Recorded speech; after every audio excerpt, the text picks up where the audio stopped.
Le destin n'existe pas. Le destin n'existe pas. Vous savez c'est quoi le destin? Le destin, je prends l'exemple, c'est comme un scénariste. Un scénariste, un réalisateur. Il faut un scénario.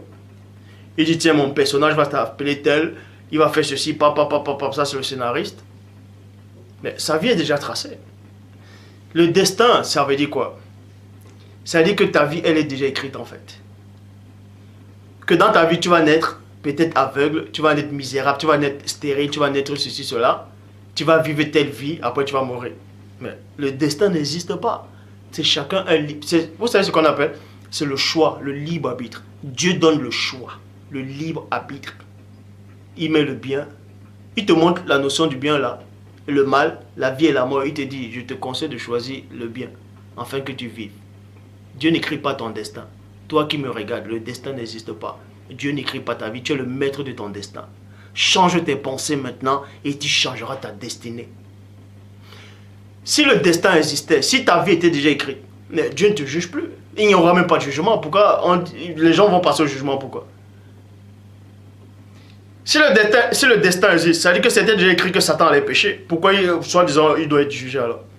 Parce que si Dieu écrit ta vie, tu n'as pas le choix. Tu ne peux pas aller à gauche, à droite. Tu es obligé de suivre. Et si tu suis jusqu'au bout, pourquoi tu es encore jugé? C'est pas possible. Le destin n'existe pas pour tout le monde.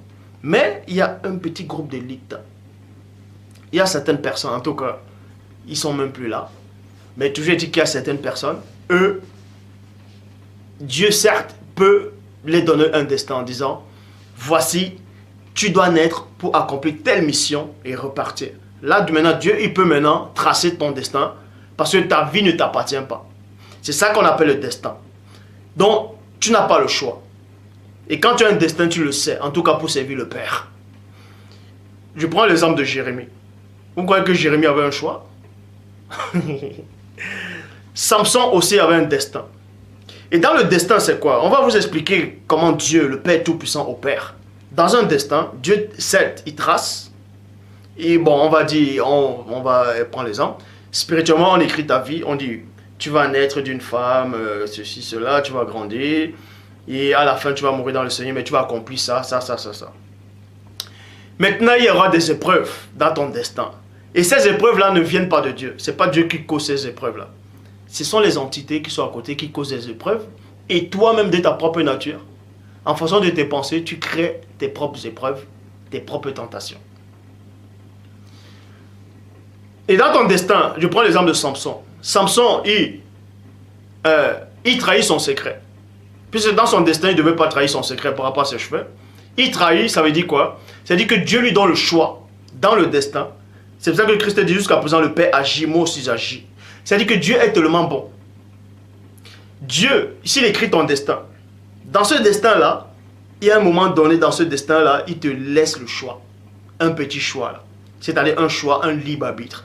Et Samson avait un destin, mais il avait un choix. Et son choix là a permis en sorte qu'il puisse trahir, dévoiler son secret. Et il a été châtié. Donc, quand Dieu trace ta vie, ça s'appelle le destin. Tu dois accomplir quelque chose sur la terre et repartir. Et dans cette mission, il te laisse le choix, le libre arbitre. Et quand tu sors de ce destin-là, d'où ce que Dieu a tracé de toi, Dieu se retire de toi. Pourquoi il se retire? Il va se retirer parce que le destin où tu es en train de suivre là, lui n'avait pas prévu ça pour toi et pour lui. Donc il sort de là parce qu'il n'avait pas tracé ça.